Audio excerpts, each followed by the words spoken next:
นิยายเสียงวายเรื่องชั่วโมงพิศวงคืนมรณะภาคยูเอกเขียนโดยคามุอิเคียวหากชื่นชอบผลงานสามารถกดติดตามกดซับกดกระดิ่งแจ้งเตือนเพื่อที่จะได้ไม่พลาดตอนใหม่ๆนะคะคำเตือนนิยายเรื่องนี้เขียนขึ้นจากจินตนาการของผู้แต่งอาจมีเนื้อหาที่ไม่เหมาะสมหรือความรุนแรงและพฤติกรรมที่ไม่ควรลอกเลียนแบบและมีเนื้อหาที่มีผลกระทบต่อจิตใจที่อาจกระตุ้นหรือทริกเกอร์ผู้ฟังถึงประสบการณ์เลวร้ายในอดีตได้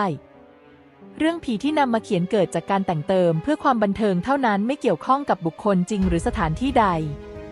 โปรดใช้วิจารณญาณในการฟังหากฟังแล้วรู้สึกไม่ใช่แนวแนะนำให้กดออกรับชมเรื่องใหม่ที่เหมาะสมค่ะ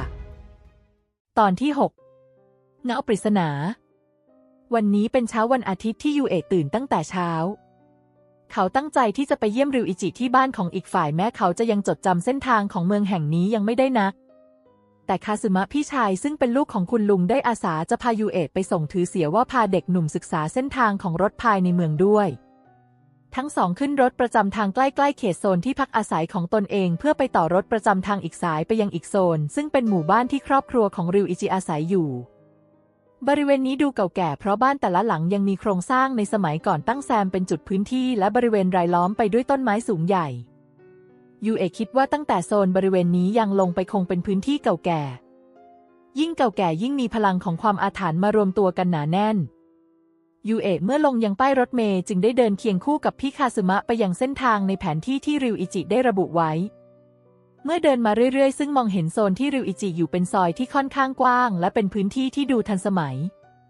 มีบ้านหลายหลังที่มีรูปร่างไม่แตกต่างกันมากแต่ดูก็รู้ว่าเป็นพื้นที่ของผู้มีอันจะกินคาสึมะเป็นพวกความจำดีคราวนี้เขาจดจำเส้นทางบ้านเพื่อนของยูเอะเรียบร้อยเมื่อเดินมาส่งน้องชายเจ้าตัวจึงขอแยกตัวเพราะได้โทรนัดเพื่อนให้เอารถมารับใกล้ๆบริเวณนี้และยังไม่ลืมบอกกล่าวกำชับกับยูเอะว่าอย่าไปกับคนแปลกหน้าโดยเด็ดขาดผมเข้าใจแล้วครับพี่คาสึมะดีน้องชายพี่เชื่อใจนะแล้วเจอกันถ้ากลับไม่ถูกโทรไปที่บ้านบอกพ่อได้เสมอเขาไม่ลืมบอกยูเอะยังเป็นเด็กหนุ่มเรียนชั้นมัธยมต้นอยู่เลยใบหน้าขาวผ่องคอเรียวหงผิวขาวเปล่งประกายเรือนผมสีดำนินคลับกับเรียวตาเมล็ดอัลมอนด์ในตาสีดำดุจท้องทะเลลึกไว้วางใจไม่ได้เลยจริงๆคาสึมะอดคิดไม่ได้ว่าเด็กคนนี้หน้าตาดีดึงดูดเจ้าพวกโรคจิตแค่ไหนถ้ามีเรื่องไม่ดีผมจะวิ่งหาตำรวจยูเอะคาดเดานิสัยลูกพี่ลูกน้องคนนี้ได้แต่เขาก็รักทั้งพี่คาสึมะและพี่อายาโกะเป็นห่วงทั้งสองเสมอคาสึมะพยักหน้าเขาคอยเอาแต่ห่วงยูเอะเหมือนน้องสาวไม่ได้เหมือนกันเขาทำได้แค่ไว้ใจเด็กคนนี้ให้มากๆงั้นพี่ไปล่ะครับเที่ยวให้สนุกนะคาสึมะได้แต่ยิ้มอ่อนแล้วเดินจากไปยูเอะที่มายืนอยู่บริเวณหน้าบ้านริวอิจิอดตื่นเต้นไม่ได้เลยก่อนจะตัดสินใจกดกริ่งประตูหน้าบ้านหลังจากที่กดกริ่งรินนะแม่ของริวอิจิยิ้มมาต้อนรับเด็กหนุ่มวันหยุดนี้เธออยู่กับริวอิจิเพียง2 คนเพราะสามีไปทำงานด่วนรินนะบอกกับยูเอะให้ขึ้นไปบนชั้น2ได้เลยห้องของริวอิจิอยู่ทางซ้ายมือในเมื่อบอกให้ขึ้นไปเลยทำให้เขาต้องเดินขึ้นไปบนชั้น2ด้วยความไม่คุ้นเคยเมื่อมาถึงบานประตูหน้าห้องได้ระบุชื่อชัดเจนทำให้หาห้องของริวอิจิได้ง่ายยูเอะมองการตกแต่งบ้านบรรยากาศน่าอบอุ่นรู้สึกคุ้นเคยอย่างประหลาดวัยเด็กเขาเคยไปนอนค้างบ้านของริวอิจิอยู่บ้างการตกแต่งไม่แตกต่างกันมากในความทรงจำยูเอะเคาะประตูอย่างมีมารยาทริวจังผมเองยูเอะเปิดเข้ามาเลยริวอิจิบอกทำให้ยูเอะเปิดประตูเข้าไปภายในห้องที่ดูเรียบร้อยราวกับเจ้าตัวเก็บห้องมาไม่นานเด็กหนุ่มพลางอมยิ้มมองครั้งแรกเลยที่ได้มาเที่ยวห้องเพื่อนแถมยังเป็นเพื่อนสมัยเด็กอย่างริวอิจิรกหน่อยนะริวอิจิกล่าวยิ้มออกจะเขินราวกับว่าอีกฝ่ายเป็นเด็กสาวที่แวะมาที่ห้องผมไม่ถือผู้ชายเหมือนกันยูเอะกล่าวตรงไปตรงมาเขาไม่อยากให้ริวอิจิทำกับเขาราวกับเด็กผู้หญิงถึงหน้าตาของเขาจะดูน่ารักแต่ลึกๆเขาก็ยังเป็นเด็กผู้ชายอยู่ดียูเอะเลือกเดินมานั่งยังเบอร์รองนั่งที่จัดเอาไว้ข้างเตียงเบื้องหน้ามีโต๊ะสั้นตัวเล็กๆราวกับเตรียมไว้ให้พวกเขาส่วนตอนนี้ริวอิจินั่งอยู่บนเตียงนอนพร้อมขาที่เข้าเฝือกไว้ท่าทางน่าเห็นใจสีหน้าของริวอิจิท่าทางตื่นเต้นอยู่บ้างราวกับมีเรื่องสำคัญที่จะบอกกับอีกฝ่ายยูเอะเห็นจึงเหลียวมองมีอะไรหรือเปล่านายยังจำได้ไหมว่าฉันมีเรื่องจะบอกยูเอะครุ่นคิดเหมือนจะเคยนะเขาจึงพยักหน้ารับเล็กน้อย เมื่อเห็นแบบนั้นเด็กหนุ่มพยักหน้ารับเขาจึงยิ้มกว้างท่าทางตื่นเต้นจนปิดบังไม่มิดชวนสงสัยว่ามันคือเรื่องอะไรขนาดนั้นยูเอะมองเพื่อนวัยเด็กอย่างรอคอยฉันเลิกกับยายซากุระแล้วสิ้นคำพูดยูเอะถึงกับตกใจฮะทำไมแม้จะตกใจแต่สีหน้าของยูเอะแสดงความไม่พอใจทำไมเขาจะไม่รู้ริวอิจิตั้งแต่พบกับเขามีท่าทางเปลี่ยนไปอย่างมากเหมือนคนสับสนในความรู้สึกราวกับมีความรู้สึกที่ดีต่อเขาแม้ยูเอะจะดีใจที่ได้มาพบกับริวอิจิอีกครั้งแต่ไม่ได้อยากให้อีกฝ่ายทำแบบนี้เมื่อเห็นสีหน้าของยูเอะเป็นแบบนั้นริวอิจิจึงรีบเอ่ยฉันไม่ใช่คนบอกเลิกนะเป็นยายซากุระบอกเลิกต่างหากยูเอะทำหน้าราวกับไม่เชื่อริวอิจิจึงพูดต่อเห็นว่าไปเจอผู้ชายในฝันแล้วตั้งใจจะจีบเพราะงั้นเลยอยากจะเลิกกับฉันนายไม่โกรธงั้นเหรอไม่นี้เพราะยังไงพวกเราเป็นทั้งเพื่อนและคนสำคัญฉันไม่คิดจะไปไกลกว่านั้นริวอิจิบอกตามตรงเขาชอบซากุระแต่ไม่ได้มากขนาดทำเพื่ออีกคนแต่ถ้าซากุระถูกรังแกเขาและพวกเพื่อนๆจะออกหน้าช่วยจู่ๆความเงียบจึงเกิดขึ้นยูเอะทำตัวไม่ถูกไม่รู้จะโกรธริวอิจิต่อทำไมอีกฝ่ายก็ไม่ได้ผิดแถมตอนนี้ริวอิจิถือว่าเป็นคนโสดแล้วแต่อดสงสัยไม่ได้ว่าซากุระไปเจอใครถึงขนาดบอกเลิกริวอิจิเพื่อคนนั้นขอโทษนะที่เข้าใจนายผิดยูเอะบอกเสียงอ่อนแต่ริวอิจิยิ้มเหมือนกับตั้งใจจะเอ่ยเรื่องบางอย่างออกมายูเอะยกมือไว้ก่อนแล้วสบตาริวอิจิเบียงเขามีความรู้สึกว่าถูกริวอิจิกำลังดึงดูดแปลกๆแต่ในความรู้สึกย้ำเตือนว่าไม่ได้ราวกับริวอิจิไม่ใช่คนของเขามีใครบางคนกำลังรอเขาอยู่ริวแม่เอาขนมกับน้ำชามาให้แล้วนะเด็กหนุ่มทั้งสองสะดุ้งเมื่อได้ยินเสียงเรียกของคุณแม่ริวอิจิพร้อมเปิดประตูเข้ามาเลยทั้งคู่ยิ้มให้กันอย่างเขินอายก่อนรับน้ำชาและขนมมาทานขอบคุณมากครับสำหรับน้ำชาเด็กหนุ่มยิ้มรับทั้งคู่ทานของว่างแล้วพูดคุยอย่างอื่นจนล่วงเวลามาสักพักริวอิจิเองก็ไม่ตื้อถามราวกับว่าเขาเข้าใจและให้เวลายูเอะเองดีกว่าก่อนจะเขียนแผนที่ให้ยูเอะให้เดินกลับไปยังป้ายรถเมล์เพราะเขาคงไปส่งไม่ได้รินนะเห็นว่ายูเอะจะกลับแล้วจึงเดินมาส่งยังหน้าประตูบ้านช่วงนี้เริ่มเที่ยงแล้วเธอตั้งใจจะชวนยูเอะทานอาหารเที่ยงแต่ยูเอะไม่อยากรบกวนเธอจึงเลิกรานแล้วยิ้มให้ขอบคุณครับที่มาส่งไม่เป็นไรจะยูจังน่ายินดีต้อนรับยูจังอยู่แล้วว่าแต่กลับเองได้ใช่ไหมหญิงสาวเอ่ยถามอย่างห่วงใยเธอเองก็รู้มาว่าเด็กหนุ่มเพิ่งย้ายมาอยู่อาศัยในเมืองนี้ได้ไม่นานคงจะยังจำเส้นทางที่มีมากมายไม่ได้หรอกไม่เป็นไรครับริวอิจิเขียนแผนที่ให้ผมแล้วยูเอะตอบพร้อมรอยยิ้มเมื่อนึกถึงตอนที่ริวอิจินั่งงมวาดแผนที่ทางกลับอย่างละเอียดแล้วพบกันใหม่ครับคุณน้าเด็กหนุ่มโค้งคำนับอย่างเป็นมารยาททำให้หญิงสาวยิ้มอย่างเอ็นดูระวังตัวด้วยนะจ๊ะยูเอะเพียงแค่ยิ้มตอบก่อนจะเดินจากไปเพื่อเดินทางไปยังป้ายรถเมล์และกลับบ้านตามแผนที่ที่ริวอิจิได้ระบุไว้แม้ว่ามันจะเป็นช่วงกลางวันซึ่งผู้คนมักจะใช้ชีวิตกันตามปกติเสียงพูดคุยของเหล่าแม่บ้านที่นินทาเสียงพูดคุยของเหล่าเด็กๆหรือคนเฒ่าคนแก่แต่ยูเอะกลับรู้สึกถึงความเงียบอย่างแปลกประหลาดทั้งที่แสงแดดยังสาดส่องแต่เด็กหนุ่มกลับสัมผัสได้ถึงความเยือกเย็นและหดหู่เสียงฝีเท้ายังคงดังกึกกักไร้สรรพเสียงใดๆจนยูเอะเริ่มไม่แน่ใจว่าเขายังอยู่ภายในเมืองเขาหยิบแผนที่ที่ได้มาดูอีกครั้งจดจำได้ว่าเดินมาตามทางที่ระบุแล้วไม่ใช่หรือแต่ทำไมเหมือนตัวเขายังเดินไปไม่ถึงไหนยูเอะเงยมองรอบๆตนเองอย่างครุ่นคิดรู้สึกว่าตรงนี้เขาเหมือนเคยเดินมาแล้วตอนนี้อดคิดไม่ได้ว่าหลงทางแน่ๆทำไมเส้นทางง่ายๆเขายังหลงทางได้ขณะที่ถอนหายใจอยู่นั้นเขาสัมผัสได้ว่ากำลังถูกคนจ้องมองอยู่จึงหันไปมองมีเพียงแต่ความว่างเปล่ายูเอะสูดลมหายใจเข้าอีกครั้งเขากำลังเรียกขวัญกำลังใจตนเองเหตุการณ์นี้ไม่ใช่ว่าเจอครั้งแรกเสียหน่อยตั้งแต่เขามีสัมผัสที่6ยามปกติก็ใช้ชีวิตเหมือนคนทั่วไปแต่เพราะดวงตาคู่นี้มองเห็นสิ่งที่เหนือธรรมชาติบางครั้งสัมผัสบางส่วนจึงค่อนข้างไวทำให้แยกออกได้ยากว่าเขาเจอคนจริงๆหรือเจอวิญญาณหลายปีที่ผ่านมาสอนให้เขาพอแยกแยะแต่พวกวิญญาณบางจำพวกยูเอะก็แยกไม่ออกว่าคนหรือผีพวกเขามีร่างกายปกติเหมือนคนนี้แหละยูเอะจึงต้องคอยมองคนรอบข้างว่าเห็นเหมือนเขาบ้างหรือเปล่าถ้าไม่เห็นเขาจะพูดน้อยมากและทำตัวแปลกๆทำให้ช่วงวัยเด็กไม่ค่อยมีเรื่องน่ายินดีเท่าไหร่นั้นใครน่ะเด็กหนุ่มร้องทักขึ้นเมื่อรู้สึกถึงสิ่งมีชีวิตที่กำลังเดินตามเขารู้สึกว่าคนจริงๆจึงเอ่ยเพื่อขอความช่วยเหลือแต่พอหันไปกลับไม่พบหรือว่าไปคนละทางกันนะเด็กหนุ่มเอ่ยปลอบใจตนเองก่อนจะตัดสินใจก้าวเดินต่อฉับพลันเด็กหนุ่มถึงกับหยุดนิ่งเมื่อหางตาของเขาสังเกตเห็นเงาบางอย่างผ่านไป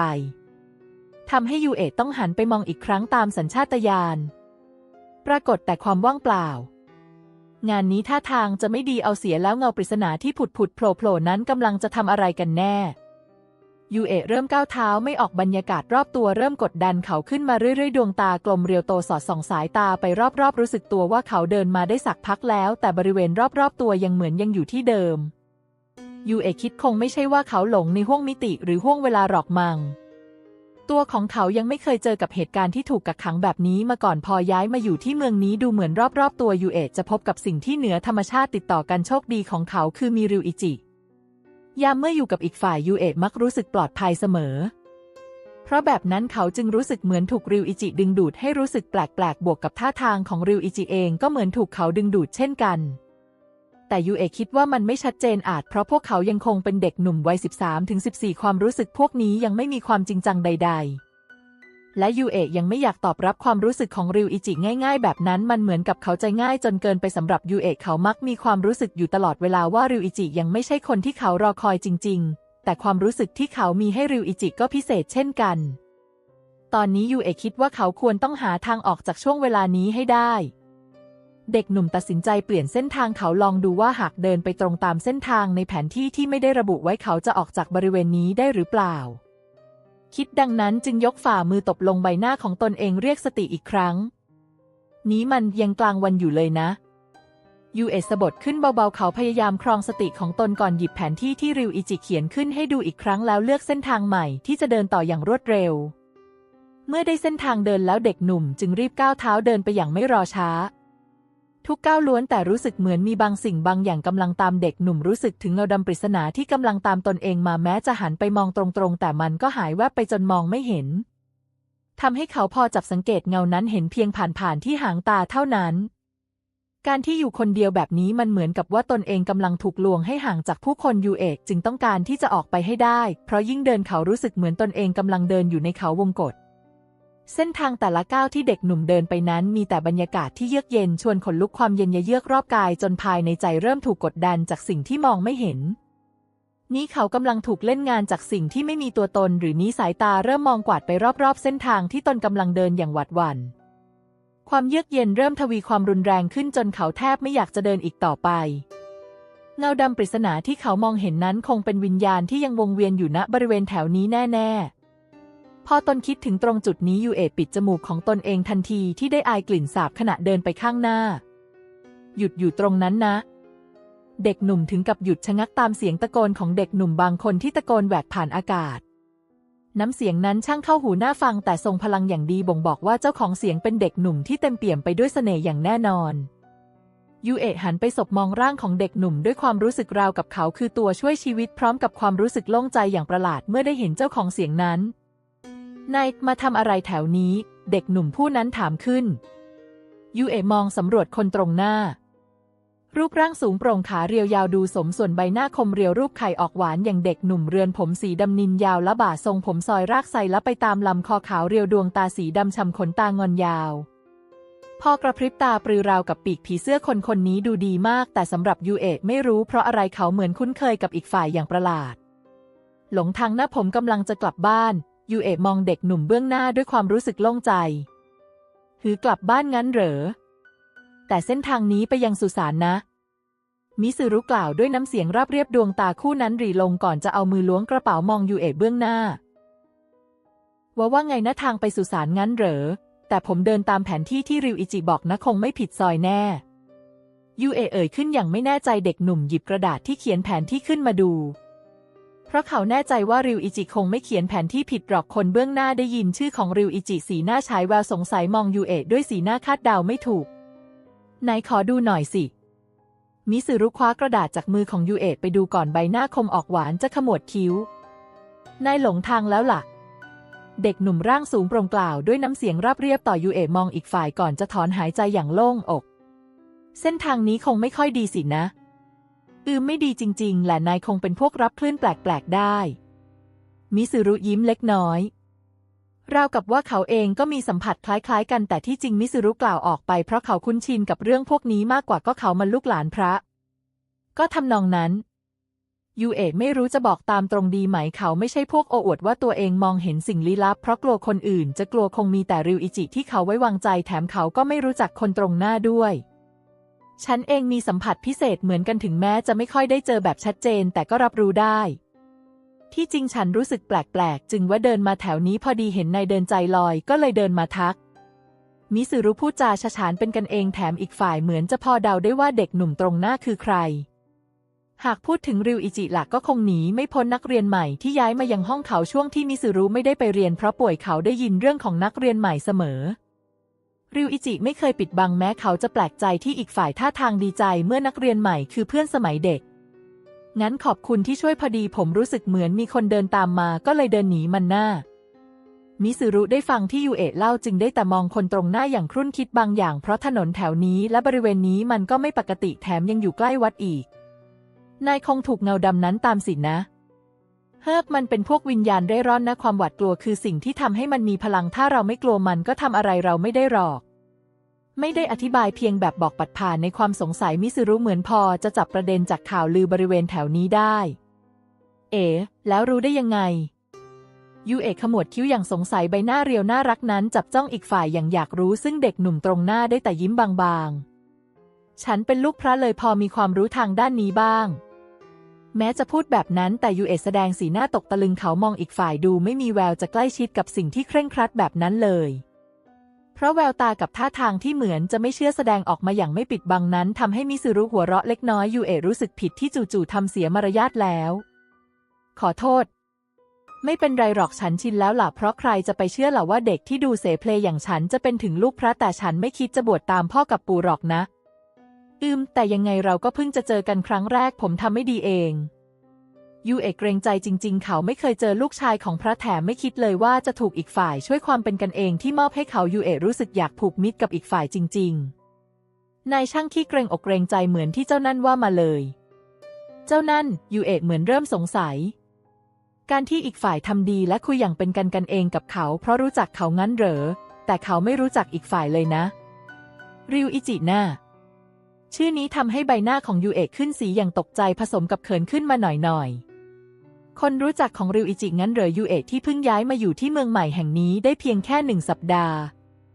ใบหน้าเพื่อนร่วมห้องหรือแม้กระทั่งชื่อก็จำได้ไม่กี่คนแล้วคนนี้เขาจำได้ว่ายังไม่เคยเจอมาก่อนแน่ๆถ้าเคยเจอคนที่มีใบหน้าเด่นขนาดนี้ที่เห็นแล้วไม่มีทางลืมแน่มิสึรุพอคาดเดาสีหน้าที่ตกตะลึงงันของอีกฝ่ายได้มุมปากยกยิ้มอย่างมีเสน่ห์ท่าทางที่ชวนให้ผ่อนคลายอยู่ด้วยแล้วรู้สึกหวั่นไหวฉันวัตนาเบะมิสึรุเพื่อนร่วมห้องของนายและเป็นเพื่อนสนิทของริวอิจิฝากตัวด้วยนะผมโคบายาชิยูเอะครับฝากตัวด้วยเช่นกันอีกฝ่ายเหมือนจะจดจำเขาตอนนี้เขาคงไม่คิดอาจหารไปเรียกชื่ออีกฝ่ายตรงๆอย่างน้อยขอสนิทสนมกันสักหน่อยงั้นเดี๋ยวจะพานายออกจากตรงนี้แล้วกันเงาดำนั้นคงไม่มาก่อกวนแล้วก็แค่วิญญาณเร่ร่อนที่ออกมาหาตัวตายตัวแทนมิสึรุไม่ได้อธิบายอีกคงเพราะทุกๆที่มีดวงวิญญาณเสมอคนปกติมักไม่ค่อยเจอหากเจอก็คงเรียกว่าดวงซวยสุดๆไม่ก็พวกมีสัมผัสพิเศษอย่างพวกเขาแถมบางครั้งก็มีอุบัติเหตุเล็กๆน้อยๆมากกว่าทั้งคู่เดินคุยกันไปตามทางอย่างสนุกเพราะเป็นครั้งแรกที่ยูเอะได้รู้ว่าวาตานาเบะมิสึรุคนนี้เป็นคนที่แปลกและชอบในสิ่งที่คล้ายๆกับยูเอะทั้งคู่จึงสามารถพูดคุยกันได้ราวกับรู้จักกันมานานแสนนานจริงๆและเพราะไม่รู้ว่าคุยกันถูกคอหรือจิตใต้สำนึกสมัครรักใคร่กลมเกลียวราวกับเป็นพี่น้องฝาแฝดที่คลอดคลานตามกันมาพวกเขากลายเป็นเพื่อนสนิทกันภายในไม่กี่นาทีมิสึรุมักจะบอกว่าหมู่นี้ในเมืองแห่งนี้เริ่มมีไอไม่ดีและให้ระวังตัวเอาไว้ด้วยเช่นกันทั้งสองคุยกันจนกระทั่งรถประจำทางแล่นเข้ามาจอดยังป้ายรถเมล์แล้วพรุ่งนี้พบกันที่โรงเรียนนะยูเอะมิสึรุกล่าวก่อนจะโบกมือลาให้อีกฝ่ายที่กำลังจะขึ้นรถแล้วเจอกันมิสึรุพรุ่งนี้ถ้าได้ข่าวยังไงมาเล่าให้ฟังด้วยนะเมื่อบอกลาเสร็จเด็กหนุ่มจึงรีบขึ้นรถด้วยสีหน้ายิ้มแย้มอารมณ์ดีเรื่องเลวร้ายเมื่อครู่ที่พบเจอปลิวหายไปจากสมองเรียบร้อยรถเมล์ค่อยๆขับเคลื่อนออกไปทิ้งระยะให้มองเห็นมิสึรุตัวหดเล็กลงเรื่อยๆวาตานาเบะมิสึรุงั้นเหรอหรือจะใช่หมอนั้นที่ริวจังกับซากุระพูดถึงเขาเริ่มเดาได้ทั้งสองเคยคุยเรื่องของมิสึรุแต่ตอนนั้นยูเอะไม่ได้ใส่ใจนักจึงลืมเลือนว่าทั้งคู่กล่าวถึงใครเป็นคนที่ใช้ได้เหมือนกันนะยูเอะทบทวนความทรงจำของเขาที่ผ่านมาบางทีริวอิจิกับซากุระอาจจะไม่ได้พูดถึงคำว่าหมอนั้นก็เป็นไปได้อาจจะเรียกชื่อของมิสึรุ แต่ทว่ามีบางอย่างบดบังทำให้สิ่งที่เขาควรได้ยินเปลี่ยนเป็นไม่ชัดเจนหรือเปล่าราวกับว่ายังไม่ถึงเวลาที่เขาจะมารู้จักคนคนนี้และแล้วโชคชะตาของพวกเขาคงมาถึงเด็กหนุ่มถอนหายใจรอบมองออกไปยังบานหน้าต่างรถเมล์ที่จอดติดไฟแดงพลันดวงตากลมโตสะดุดไปเจอชายหนุ่มรูปร่างสูงสิ่งที่เด่นชัดคือเรือนผมสีเงินยาวแม้คนญี่ปุ่นจะเน้นย้อมสีผมโทนหลากหลายจนไม่มีใครแปลกใจก็ตามแต่เขามองเพียงแวบเดียวก็รับรู้ได้ถึงตัวตนของชายคนนั้นผู้ชายที่บอกว่าดวงตาของเขาต้องคำสาปคนคนนั้นยืนเด่นท่ามกลางผู้คนแต่คนที่อยู่โดยรอบกับต้องมนต์สะกดเอาแต่ยืนจับจ้องมองด้วยแววตาที่หลงไหลแรงดึงดูดนั้นทำให้ยูเอะอยากจะลงจากรถแล้ววิ่งไปหาอีกฝ่ายแปรดเสียงแตรรถดังเรียกสติพร้อมกับความเร็วของรถยนต์ที่วิ่งสวนทางบดบังทัศนีภาพและการมองของยูเอะก่อนที่รถเมล์จะออกตัวพอยูเอะหันไปมองอีกทีร่างของชายหนุ่มคนนั้นก็ไม่ยืนอยู่ตรงนั้นแล้วส่วนผู้คนก็เดินสวนกันไปราวกับว่าไม่มีอะไรหรือว่าเขาเห็นภาพหลอนหรืออีกฝ่ายเป็นวิญญาณจริงๆที่นึกจะโผล่ก็มานึกจะไปก็ไปคาดเดาไม่ได้เลย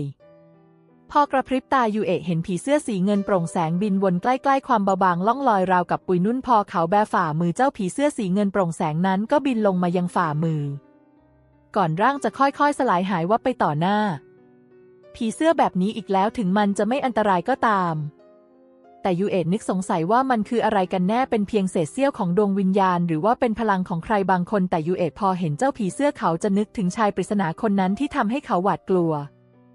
วันจันทร์สัปดาห์ใหม่ที่ยูเอะได้เริ่มต้นใช้ชีวิตของเด็กนักเรียนชั้นมัธยมต้นในเมืองที่เพิ่งย้ายมาอยู่วันนี้เขามาโรงเรียนตามปกติเริ่มคุ้นเคยกับการเดินทางขึ้นรถเมล์ไปกลับจากบ้านมาที่โรงเรียนแล้วแม้ว่ายังมีสถานที่อื่นๆที่เขายังไม่เคยไปก็ตามแต่อย่างไรก็ต้องทำตัวให้ชินกับเมืองแห่งนี้ยูเอะอรุณสวัสดิ์จ้ะเสียงทักทายสดใสของซากุระทักเขาเมื่อเขาเดินย่างเท้าเข้ามาภายในห้องเรียนตามปกติยูเอะยิ้มอรุณสวัสดิ์ซากุระจังวันนี้ริวอิจิก็คงมาเรียนไม่ได้สินะซากุระนั่งลงบนโต๊ะข้างๆทอดสายตามองออกไปทางหน้าต่างหลังจากที่เจอเรื่องน่ากลัวในโรงพยาบาลเด็กสาวก็รู้สึกมีความสนใจขึ้นมาและเธอก็รู้สึกถึงพลังประหลาดที่ยูเอะมีสัมผัสของหญิงสาวช่างเฉียบคมเอามากๆอรุณสวัสดิ์มิซึรุวันนี้มาเรียนได้แล้วเหรอซากุระร้องทักเมื่อเห็นเด็กหนุ่มร่างสูงโปร่งเดินเข้ามาในห้องใบหน้าได้รูปไข่คมออกหวานหันมามองก่อนจะยกมือขึ้นทักตามความเคยชินยูเอะเหลียวมองมาทางมิซึรุก่อนจะคลี่ยิ้มอรุณสวัสดิ์มิซึรุอรุณสวัสดิ์ยูเอะมิซึรุคลี่ยิ้มให้เล็กน้อยก่อนจะเอากระเป๋าไปไว้ที่นั่งซากุระมองทั้งสองอย่างแปลกใจจนอดถามไม่ได้พวกนายสองคนไปรู้จักกันตอนไหนเมื่อวานน่ะพอดีเจอเขากลางทางมิซึรุเป็นฝ่ายตอบซากุระพยักหน้ารับรู้ก่อนจะหันไปกวักมือเรียกมิซึรุให้มาหาตน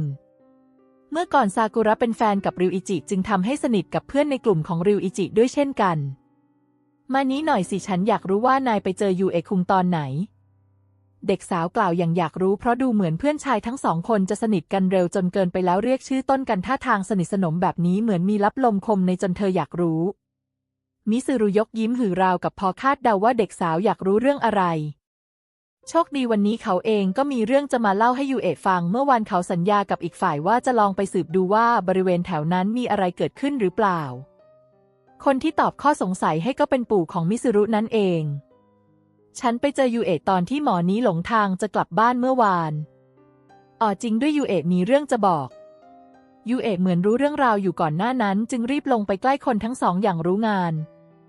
แต่ซากุระแสดงสีหน้ามึนงงระคนสงสัยว่าทั้งสองมีลับลมคมในกันหรือไงได้คำตอบแล้วเหรอยูเอะถามขึ้นซากุระเองก็เอียงหูเพื่อฟังเรื่องเงาดำปริศนาที่นายเห็นเมื่อวานน่านายไม่อยากรู้เหรอความเป็นมาของมันยูเอะเพียงแค่ยิ้มเล็กน้อยเขาเองก็อยากรู้เหมือนกันเพราะมันเป็นสิ่งที่น่ากลัวมากๆในวันนั้นสำหรับเขาจู่ๆก็มาปรากฏตัวมีพลังงานที่สามารถลวงเขาได้ย่อมต้องเป็นจำพวกร้ายแรงหากคนอื่นเหม่อลอยก็อาจจะตกเป็นเหยื่อของมันแต่ดูเหมือนว่าตอนนี้ถึงเขาไม่พูดว่าอยากรู้แต่ก็มีคนคอยฟังอย่างใจจดใจจ่ออยู่แล้วเรื่องอะไรกันเหรอแต่ฉันเองก็อยากรู้มากเล่ามาให้ฟังหน่อยสิซากุระมองทั้งสองสลับกันด้วยแววตาเป็นประกายจนมิซึรุถึงกับต้องถอนหายใจเดินมานั่งเก้าอี้ว่างข้างๆซากุระก่อนจะเริ่มเล่าเรื่องราวยูเอะและซากุระต่างตั้งใจฟังเรื่องราวที่มิซึรุเล่า ทางที่ยูเอะเดินหลงเข้าไปนั้นเป็นเส้นทางที่เคยเกิดอุบัติเหตุบ่อยๆและมักจะมีผู้คนบาดเจ็บและเสียชีวิตดังนั้นพวกเขาจึงได้ห้ามรถแล่นผ่านเมื่อปีที่แล้วอีกทั้งเสาไฟที่ตั้งตรงแยกเส้นทางที่ไปสุสานเชื่อกันว่าหากลอดผ่านด้านหลังเสาที่ติดกับกำแพงจะสามารถเข้าไปสู่มิติที่3ได้จึงเป็นแหล่งรองของสำหรับพวกที่ชื่นชอบเรื่องลี้ลับส่วนเงาดำปริศนาที่ยูเอะเห็นนั้นมิซึรุอธิบายให้ยูเอะและซากุระฟังว่าคงเป็นวิญญาณของผู้นำทางน้อยนักที่จะปรากฏกายให้เห็นแต่ก็น่าแปลกที่จู่ๆก็มาปรากฏให้ยูเอะได้เห็นและติดตามเด็กหนุ่มไปอาจเป็นเพราะยูเอะนั้นมีพลังบางอย่างที่ดึงดูดให้วิญญาณผู้นำทางพายูเอะไปในที่ที่ไม่สมควรวิญญาณนำทางถือกำเนิดขึ้นภายใต้ความมืดและความสิ้นหวังเขาอาจยังคงทำหน้าที่ดูแลพื้นที่เหล่านั้นต่อไปถึงแม้เส้นทางนั้นจะไม่มีอุบัติเหตุแล้วก็ตามแต่ก็ยังคงคอยนำทางดวงวิญญาณที่ประสบเหตุจากพื้นที่ใกล้เคียงไปสู่ความมืดที่สมควรจะไปหรือให้ไปรวมตัวให้สถานที่ที่ควรอยู่อย่างเช่นสุสานที่ใกล้บริเวณพื้นที่วัดเพราะที่วัดมีเทพคอยปกปักรักษาอาจจะช่วยดูแลพวกวิญญาณเร่ร่อนก็เป็นไปได้มิซึรุเหลียวมองเด็กหนุ่มที่นั่งฟังเขาเล่ายูเอะรู้สึกตกใจเช่นกันที่มาพบกับเรื่องประหลาดแบบนั้นเข้าแต่เด็กหนุ่มก็ไม่รู้สึกหวาดกลัวมากนักเพราะเขาเองก็เคยเจอวิญญาณมาไม่น้อยเช่นกันส่วนซากุระที่นั่งฟังอยู่ข้างๆมิซึรุถึงกับใจหายวูบเธอคิดถูกหรือคิดผิดกันแน่ที่ฟังเรื่องราวนั้นและตัวเธอเองก็เคยผ่านเส้นทางนั้นเช่นกันเมื่อมาฟังเรื่องนี้แล้วเธอยังจะกล้าเดินผ่านเส้นทางนั้นได้หรือเรื่องทั้งหมดนี้ปู่ของฉันเป็นคนเล่ามาให้ฟังมิซึรุเสริมเพราะเขาเองก็ไม่ได้เก่งกาจจนรู้ไปหมดแค่เรียนรู้ไว้เท่านั้นยูเอะคงโชคดีนะที่ไม่เป็นอะไรมากฉันฟังแล้วรู้สึกใจหายยังไงไม่รู้ซากุระเอ่ยด้วยน้ำเสียงที่สั่นเล็กน้อยเธอมองเด็กหนุ่มด้วยความเห็นใจที่ประสบเรื่องน่าหวาดกลัวเช่นนั้นแต่ยังไงซากุระก็รู้สึกตื่นเต้นเช่นกันเธอลองคิดดูแล้วตั้งแต่เจอยูเอะชีวิตปกติของเธอไม่ปกติอีกต่อไปล้วนแต่เจอเรื่องลี้ลับถ้ามิซึรุเอ่ยปากพูดคุยเรื่องนี้กับยูเอะอย่างเปิดเผยแสดงว่ายูเอะคุงเองเป็นพวกมีสัมผัสพิเศษแน่ๆนั้นสินะแต่ถ้ามิซึรุไม่ทักผมเองก็คงไม่รู้ว่าจะเกิดอะไรขึ้นยูเอะยิ้มให้อีกฝ่ายมิซึรุเองก็ยิ้มตอบเช่นกันมิซึรุนายเป็นลูกพระฉันพอจะเข้าใจว่านายมีสัมผัสที่6แต่ปกติไม่ค่อยเห็นไม่ใช่เหรอซากุระหันมายิ้มให้เด็กหนุ่มร่างสูงโปร่งก็คงงั้นแต่ฉันก็ไม่ได้เห็นอะไรมากมายขนาดนั้นหรอกแค่รู้สึกได้นะเพราะคลุกคลีกับทางด้านนี้สัมผัสมันเลยเฉียบคมตอนแรกฉันรู้สึกอิจฉานะแต่พอมาคิดดูไม่อิจฉาพวกนายดีกว่ามีพวกนายเห็นฉันก็รู้สึกปลอดภัยเด็กสาวยิ้มแก้มบานจนยูเอะแอบอมยิ้มเล็กน้อยจนมิซึรุหันมาทำท่าทางงอนๆให้แก่ยูเอะทำให้ยูเอะหัวเราะออกมาเบาๆก่อนจะหันไปทางเด็กสาวซากุระจังมันไม่น่าอิจฉาจริงๆไม่เห็นดีที่สุดแล้วถ้าเกิดจู่ๆเราเห็นวิญญาณที่มีรูปร่างน่ากลัวซากุระจะรู้สึกยังไงล่ะฉันคงกลัวนะสิเข้าใจละแต่เรื่องแบบนี้มันก็ห้ามไม่ได้สินะงั้นฉันจะบอกอะไรเธอนะซากุระเรื่องแบบนี้ห้ามไปยุ่งโดยเด็ดขาดมันอาจจะเป็นกับดักลวงก็เป็นไปได้ถ้าไม่ระวังเธออาจจะไม่ได้กลับมายืนพูดแบบนี้มิซึรุกล่าวอย่างจริงจังแกมขู่ไปเล็กน้อยจนเด็กสาวถึงกับใบหน้าซีดก่อนจะยิ้มหน้ายู่เล็กน้อยเธอเองก็ไม่ได้อยากจะไปยุ่งเกี่ยวเท่าไหร่หรอกแค่ชอบฟังเท่านั้นเองเรื่องผีหรือเรื่องลี้ลับใครๆก็ชอบยิ่งถ้ามีเพื่อนเป็นพวกมีสัมผัสที่6เธอเองจะได้อินกับบรรยากาศรู้แล้วนายไม่ต้องมาขู่ฉันหรอกฉันไม่ได้ขู่เธอนะแต่เรื่องแบบนี้ไม่ใช่จะเจอกันง่ายๆแค่มีสติเข้าไว้บางทีมันอาจจะไม่ได้น่ากลัวมิซึรุกล่าวแม้เขาจะไม่ได้เห็นชัดเจนมาก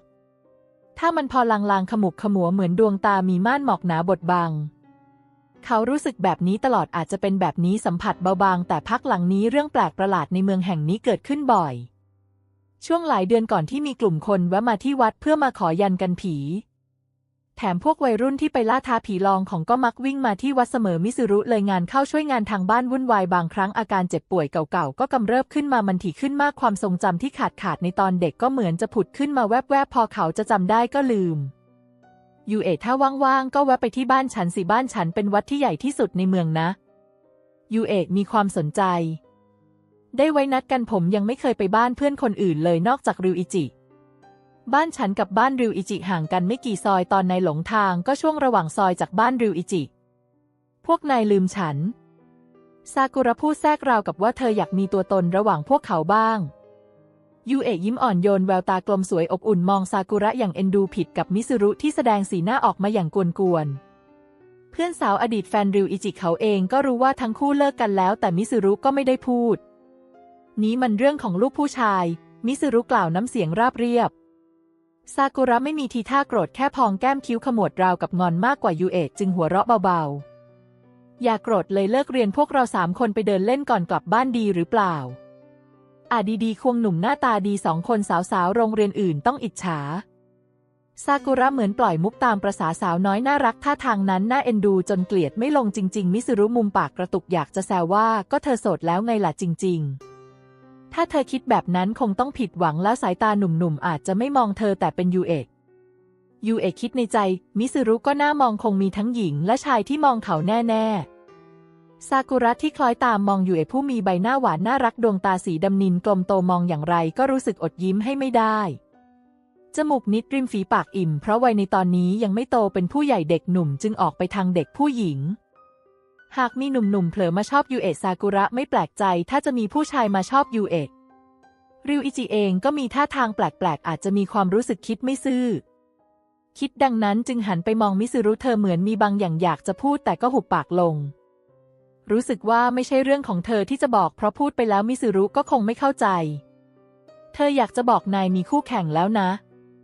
มิสึรุรู้ว่าถูกมองแต่ก็ไม่รู้ว่าภายในใจของซากุระกำลังคิดแปลกๆอยู่เจ้าตัวเลยดีดหน้าผากเพื่อนสาวก็ลุกแยกย้ายไปนั่งที่ตนเองไม่สนใจซากุระที่โวยวายร้องเจ็บให้ยูเอะดูหลังจากนั้นก็ถึงเวลาเข้าเรียนพวกเขา3 คนต่างก็แยกตัวไปนั่งที่โต๊ะของตนเองยูเอะคิดถ้าหากเป็นคนทั่วไปเจอจะทำยังไงล่ะเมื่อจู่ๆก็ไปเดินหลงทางในเส้นทางนั้นโดยไม่รู้ตัวและรู้สึกเหมือนมีคนเดินตามเพียงเพราะความบังเอิญที่สัมผัสของคุณไปดึงดูดเขาทำให้ไปในที่ที่ไม่สมควรจบตอนที่ 6ตัวละครหลักคนสำคัญโผล่มาแล้วคนนี้มีคาถาแคกมีความสามารถในการสวดส่งวิญญาณเขากับยูเอะมีความสัมพันธ์ที่ประหลาดส่วนทำไมเงาดำถึงพายูเอะไปสุสานเพราะคิดว่ายูเอะคือวิญญาณเร่ร่อนทำไมมันถึงคิดต้องติดตามเรื่องราวของพวกเขาทุกอย่างจะค่อยเฉลยหากชื่นชอบผลงานมีให้อ่านฟรีตามลิงก์ใต้คลิปถ้าชอบก็กดติดตามกดกระดิ่งเพื่อไม่ให้พลาดตอนต่อไปช่วงนี้แม้แต่คอมสำรองก็เสียอาจจะลงคลิปล่าช้าเพราะทำในแท็บเล็ตนะคะไม่ถนัดเท่าไหร่ขอกำลังใจเยอะๆ